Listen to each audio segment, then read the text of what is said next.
Mr. Hollenbeck. Being called in on short notice to understudy for Orson Welles, one has the feeling of a mixed personality. A man from Mars, Dr. Faustus, Brutus, Macbeth, the shoemaker on holiday, Citizen Kane, or double-dealing Dick around the world.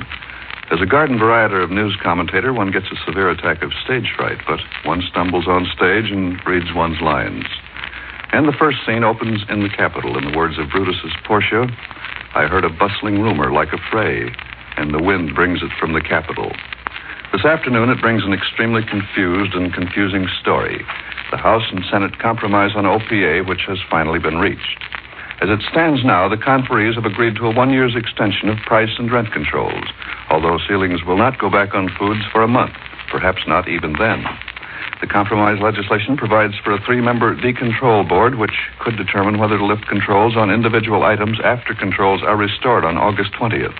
What it amounts to is this 3-member decontrol board will be empowered to overrule OPA. In fact, OPA won't amount to much except for its authority over rents. The legislation now goes back to the Senate and House for their approval, then to the White House.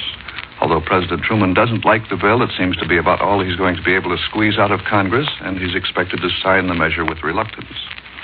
We've had 3 weeks now of a free market with the lapse of OPA, and we've had an opportunity to see what can happen to prices and supplies without controls. The compromise provides a complex formula for deciding controls for various food items. Among those on which the lid goes back automatically on the 20th of August are meats, dairy products, grains, cottonseed, soybeans, and feed products. But the decontrol board could decide before that time against restoring any or all of those items to price controls, or it could decide at some time after the controls have been restored to remove the lid from any or all of the items. As one can see, this decontrol board is going to be an important group in the nation's economy for some time to come. The compromise legislation provides that no more than 2 of its 3 members can be from the same political party. But the most authority is given the Secretary of Agriculture. He has the say-so about certifying each commodity in short supply over which ceilings can be maintained. The law says that by the end of the year, the Secretary shall recommend the removal of price ceilings from items not considered important to living costs. Whoever the OPA administrator is to be, he's directed to follow the recommendation of the Secretary of Agriculture on price adjustments or ceiling removals. And though the compromise legislation directs that prices are to be rolled back, it doesn't say how far. Presumably, the OPA administrator or the decontrol board will decide if they ought to go back as they were on June 30th when OPA went into limbo. In the meantime, during those 3 weeks, there's been a flood of goods from agricultural areas to the market. Never so much meat in a long time, never at such prices. At Chicago, beef on the hoof hit the all-time high point of $26.35 a hundred compared to $21.50 in 1919. At Omaha, cattle and hog trucks lined up for 4 miles to the slaughter pens. Many animals died of the heat. But the big meat rush was on. The hurry up to share in the bonanza of high prices while the getting was good. At a few points around the country, consumers objected so strenuously to paying increased prices that they had to come down some. But that wasn't the general story.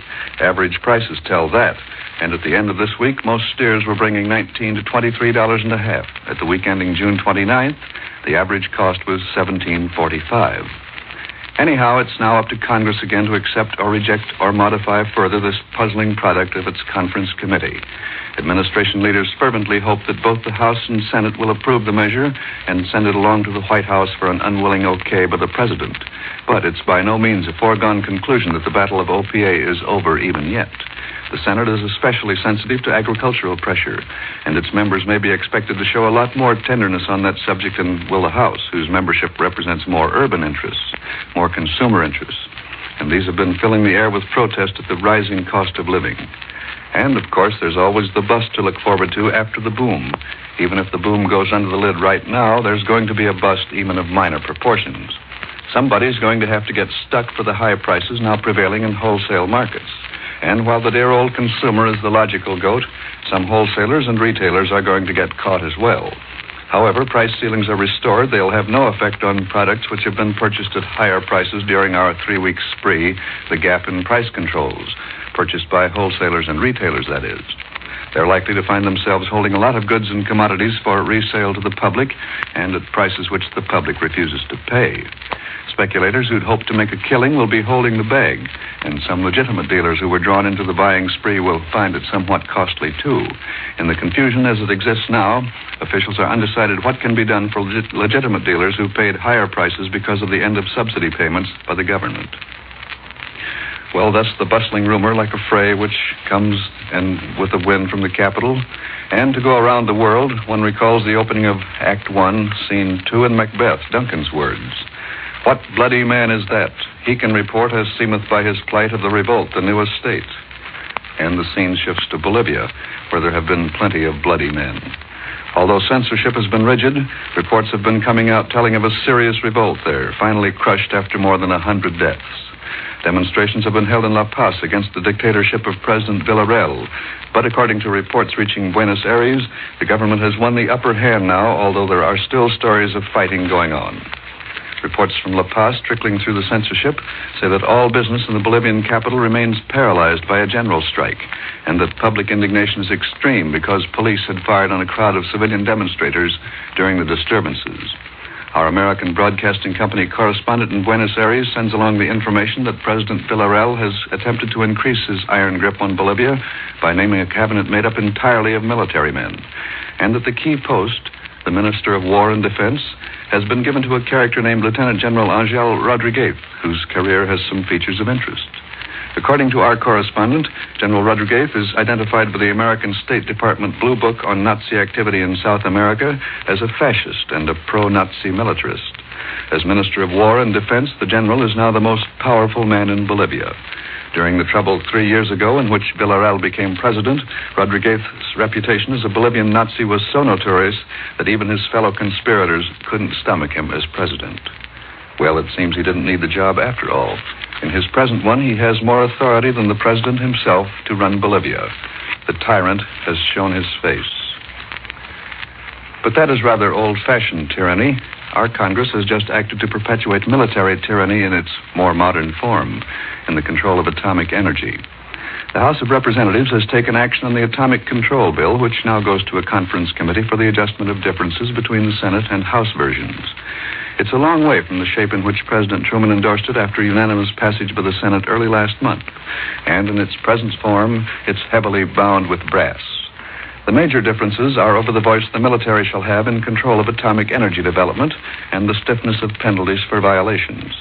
The Senate's measure proposes a 5-member Civilian Control Commission. The House says at least one, not more than 2 members of this commission be from the armed forces. The Senate provided for a civilian director of the Military Application Division. The House insists the director be a member of the armed forces.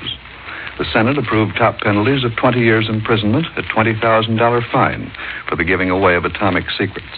The House voted the death penalty for major offenses deliberately committed, intended to aid another nation to the detriment of the United States. But it's in the interpretation of the part the military shall play in the control of nuclear development that the 2 versions differ most. As passed by the House, the military could exert a powerful part in influencing the exact actions of the Commission. What it amounts to is that in this latest achievement of science, we would practically be under military rule. We seem unwilling yet to take the lead in world control of atomic energy. This view is expressed by Representative Short, the Missouri Republican.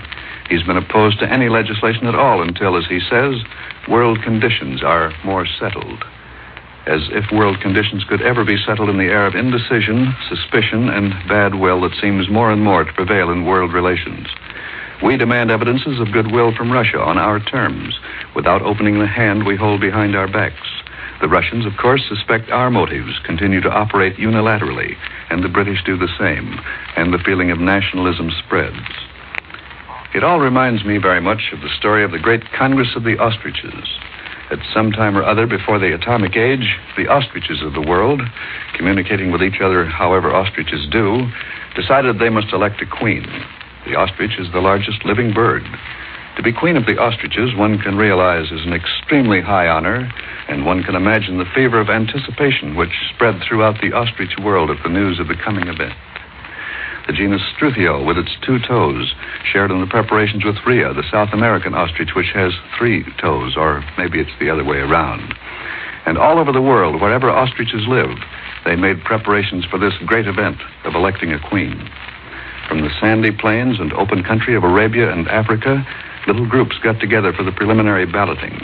These groups, or troops as they're called, come in sets of 5 or 6 ostriches, 1 gentleman to 5 ladies, and a good many eggs were allowed to go bad. The gentlemen ostriches were supposed to watch over them by night, but the political discussions were so feverish that they often stayed out very late in the Kasbah or at Shepherd's in Cairo, haggling about the matter. Normally, the ostrich has great solicitude for its young, almost as much as it has for its elegant plumage. But a considerable number of complaints of neglect were heard during the preliminary balloting for the queen. But at last it was done. The queen was named. A gorgeous creature, 8 feet high, weighing 300 pounds, without a keel on her breastbone as a true ostrich should be, and of elegant plumage. She lived in South Africa, and in order to pay her the highest possible honor, the ostriches of the world decided to hold their congress in the Libyan desert. It seemed to be about as centrally located as any place they could decide on, convenient to the ostriches which lived along the French Riviera, the 1 or 2 which would have to come from the Regent's Park Zoo in London or the Moscow Zoo, a rather longer trip for the ostriches of the United States. But they agreed that since few of them had traveled much, it would be fitting for them to make the trip to the old country. So from all over the world came the ostriches to the hot sands of Libya. They saw the sights of Tripoli and Algiers, but they didn't linger long there, heading to the hotter regions around the Tropic of Cancer. How many thousands there were, it's impossible to say. Even though one ostrich can distinguish another ostrich, I understand, I can't. And it became extremely confused because the ostriches were very convivial. They spent a great deal of time running around the sands, getting acquainted, making preparations for this great reception of their highly honored queen. She was to make a grand entrance on about the 3rd or 4th day of the Congress. Just how to greet her, of course, was the big question. Some very special honor had to be paid Queen Two Toes, for that was her name. She was a Rhea, or maybe a Strudel. Just an ordinary banquet with everybody getting tight and listening to a lot of speeches wouldn't do, it was felt. The entertainment committee worked long and hard on the problem, and finally it achieved what it felt was perhaps a unique form of greeting. It was a plan which appealed to the whole ostrich world. The queen was coming up from South Africa on foot. It had been a point of pride with her that to be known as Queen Two Toes, she should show the ostrich world a burst of speed, and her retainers followed behind at a respectful distance. Well, the reception committee decided to greet her this way. At the moment of her arrival at the Tropic of Cancer in the Libyan desert, every one of those countless thousands of Rheas and Strulios planned to hide. They were going to give her a reception like no other queen ever got in this world. And so it was. As Queen Two Toes came lolloping up over a sand dune at the Tropic of Cancer in the Libyan desert, every one of those thousands of ostriches had concealed himself and herself, heads down, well deep in the sand of the desert, plumes waving in the breeze. It was a miraculous sight. At the crest of the sand dune, the ostrich queen stopped and surveyed the prospect. She hadn't known quite what to look forward to, but certainly it wasn't a reception like this. She'd dreamed of all sorts of fancy preparations with ostrich plumes and so forth, but this one had her stopped, and it confused her considerably. So she stood there on the crest of the dune after that long trip from South Africa, the thousands of ostrich plumes waving in the breeze, every elegant neck well buried to a depth of a foot or more in the hot sands. She stood and looked, puzzled. Then she turned around and finally, as her retinue came popping up behind, she turned to her courtiers and in a voice of wonder she said, "Where in the world is everybody?" And being ostriches, of course they couldn't tell her.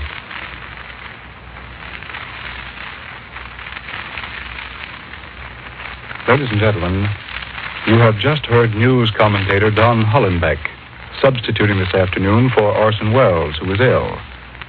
The American Broadcasting Company hopes that Mr. Welles will be back again with us at the same time next Sunday. This is ABC, the American Broadcasting Company.